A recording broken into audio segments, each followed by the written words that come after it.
Olá, meu povo, tudo bem com vocês? Eu sou a Michelle Pinheiro e sejam bem-vindos a mais um vídeo aqui do canal. Se você não é inscrito, aperta o botãozinho inscrever-se e também não esqueça de ativar o sininho para receber notificações sempre quando tiverem vídeos novos. Aqui no canal tem vídeos novos todas as quartas e sábados, mas em decorrência dessa pandemia, de vários assuntos de legislações sendo alteradas, eu tô colocando alguns vídeos extras também às segundas-feiras, então é importante que você ative esse sininho, porque aí você é notificado também, inclusive nos vídeos de segunda, se eu colocar, para saber que tem vídeo novo. Então não esquece de ativar o sininho.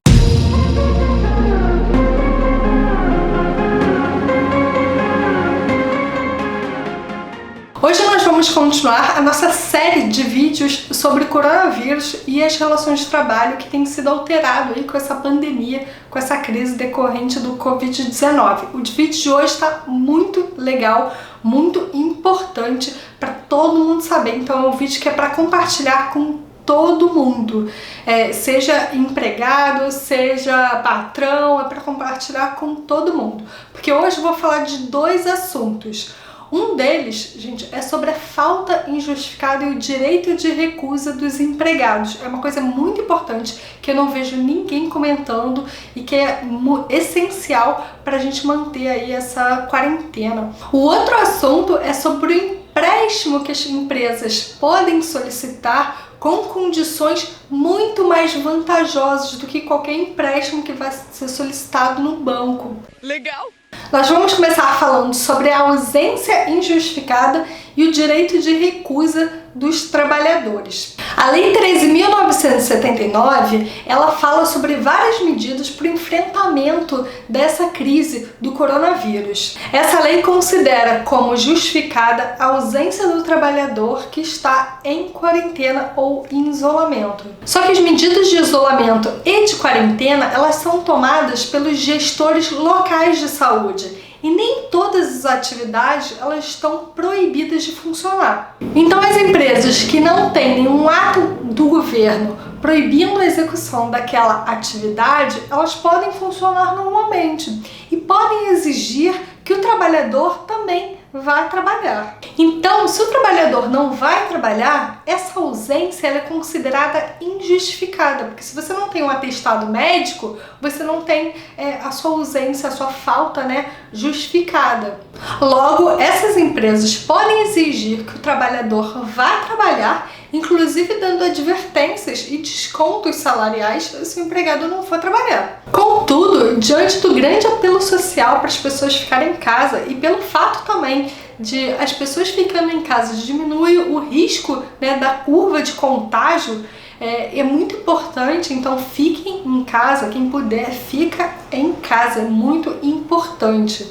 Então, diante de tudo isso, existe uma possibilidade de vir uma demanda aí trabalhista de empregados invocando o direito de recusa. E eu vou explicar para vocês como funciona esse direito de recusa do trabalhador. O direito de recusa é o direito de se recusar a trabalhar em condições que ofereçam riscos à sua saúde. A Constituição Federal diz que são direito dos trabalhadores a redução dos riscos inerentes ao trabalho por meio de normas de saúde, higiene e segurança. A portaria do Ministério do Trabalho e Emprego, número 3.214, ela traz uma série de normas regulamentadoras. Dentre essas normas regulamentadoras, a norma regulamentadora número 3, ela traz o conceito de risco grave e iminente. Já a norma regulamentadora número 10 diz que os trabalhadores devem interromper suas tarefas exercendo o direito de recusa sempre que constatarem evidências de riscos graves e iminentes para sua segurança e saúde ou de outras pessoas, comunicando imediatamente o fato a seu superior hierárquico, que diligenciará as medidas cabíveis. Então, se a empresa não está adotando medidas para garantir a saúde dos empregados, o empregado pode exercer esse direito de recusa. Quais são essas medidas? Eu já falei em outros vídeos aqui da série. É disponibilizar álcool em gel, é colocar ali a distância mínima de um trabalhador para o outro trabalhador, conforme o Ministério da Saúde recomenda, é disponibilizar máscaras. Então tem uma série de procedimentos que o Ministério da Saúde diz para adotar, que devem também ser adotados pelas empresas. Existe também a possibilidade do empregado pedir a rescisão indireta. O que significa isso? É como se ele pedisse demissão de forma indireta. Quando você pede demissão, a gente não tem uma série de direitos, né? Diferente de quando a empresa demite a gente, que a gente tem uma gama aí de um monte de direitos. Quando a gente pede rescisão indireta, esse trabalhador ele vai ter os mesmos direitos como se ele fosse demitido. Eu já fiz um vídeo sobre os direitos na demissão sem justa causa. Então, quando o empregado pede a demissão indireta, é como se ele recebesse esses direitos também da demissão sem justa causa. Antes de eu te falar sobre a norma internacional que também fala sobre os direitos de recusa, e essa norma internacional, ela também foi aceita pelo Brasil, e você vai pular da cadeira, então não é só uma norma de direito interno, a questão é muito mais importante do que simplesmente uma norma da CLT, que já é importante também, é claro.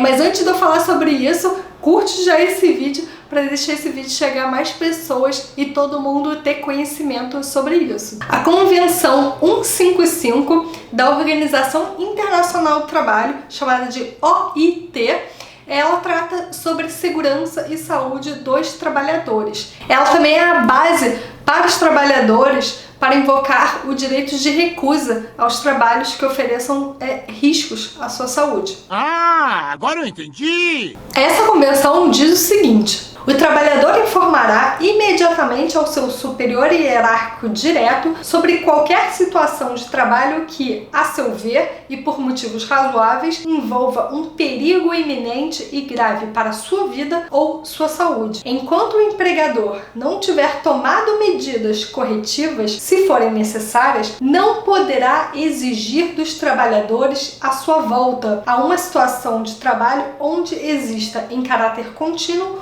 um perigo grave ou iminente para a sua vida ou para a sua saúde. É necessário, gente, que o empregado ele diga que ele está deixando aquele trabalho por conta dessa situação que está oferecendo grave risco à sua saúde. E é importante também que esse empregado ele informe que ele está à disposição da empresa para quando forem solucionadas essas questões, ele voltar a trabalhar. Eu vou deixar o link dessa Convenção Internacional do Trabalho para vocês, se vocês quiserem olhar. É importante que as empresas e os empregados se atentem a isso. Agora eu vou falar um pouco sobre o empréstimo em condições diferenciadas que foi previsto na medida provisória 944. Essa medida provisória 944, ela trata-se de uma solidariedade social. Não é só a empresa que vai perder, não é só o empregado que vai perder, é o governo também que perde dinheiro, possibilitando aí vários benefícios para empresas e empregados. Então é uma medida que todo mundo vai perder. Lembrando que o Estado, gente, o governo,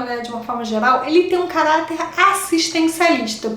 O governo não é obrigado a oferecer salário integral para todo mundo. Não é essa a função do governo. É bom deixar isso sempre muito claro. O governo tem medidas, é claro, para ajudar os mais desfavorecidos, quem mais precisa. Então é uma medida de caráter assistencialista. Não é de forma a custear o salário integral do trabalhador. As empresas que faturaram mais de 360 mil ou igual ou inferior a 10 milhões de reais podem solicitar um empréstimo em condições muito mais vantajosas. Esse empréstimo é para ajudar a pagar o salário dos empregados que recebam até 2 salários mínimos e, gente, só pode usar esse empréstimo para pagar a folha salarial, para pagar o salário dos empregados. Além dessa condição de ter que usar esse empréstimo para pagar a folha dos empregados, não pode ser utilizado para outro fim, existe também uma outra condição que é não demitir os empregados. Então não poderá ser rescindido o contrato de trabalho dos empregados desde a contratação do empréstimo até 60 dias após o recebimento da última parcela do empréstimo. O empréstimo só vai poder ser feito em bancos com a supervisão do Banco Central. Em bancos que não têm essa supervisão do Banco Central, bancos menores, não vai poder ser contratado esse empréstimo. Por quê, gente? É justamente para não poder desviar esse recurso recurso que é para o pagamento do salário dos empregados para uma outra finalidade da empresa, para melhorar o equipamento da empresa, né, para investir em outras questões. Já avisei que vai dar merda isso. Uma observação importante, gente, é que a consequência, né, se demitir os empregados durante esse período que eu falei para vocês. Se demitir os empregados antes de 60 dias após o vencimento da última parcela, ocorre o vencimento antecipado do contrato de empréstimo. O que isso significa? Se você contratou o empréstimo em várias parcelas, esse contrato ele se dá por vencido agora. Então a empresa vai ter que pagar todo o montante daquele empréstimo ali, na hora, o que seria péssimo para a empresa.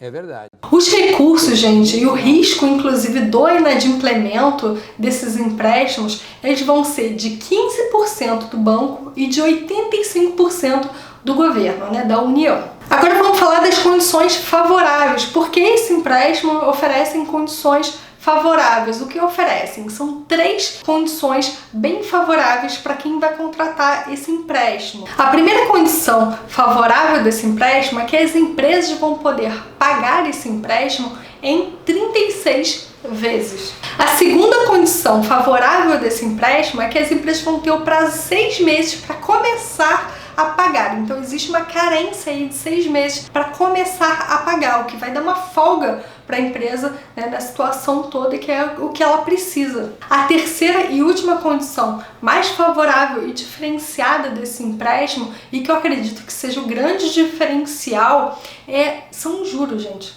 Os juros, eles são de apenas 3,75% ao ano.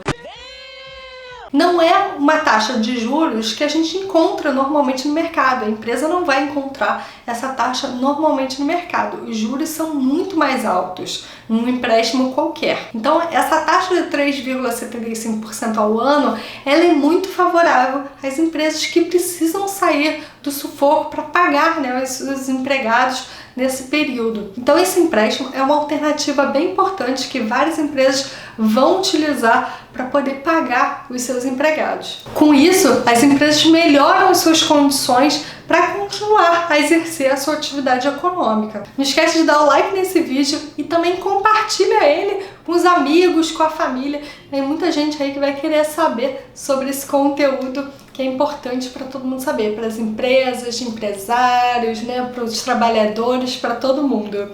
E se você não me segue nas redes sociais, o meu Instagram é @sejalegal e também tem página lá no Facebook. Você pode conversar lá comigo, também sugere conteúdos, escreve aqui o que você tem achado dessa série, que eu quero saber qual a sua opinião também. Um beijo, gente, até o próximo vídeo. Tchau, tchau!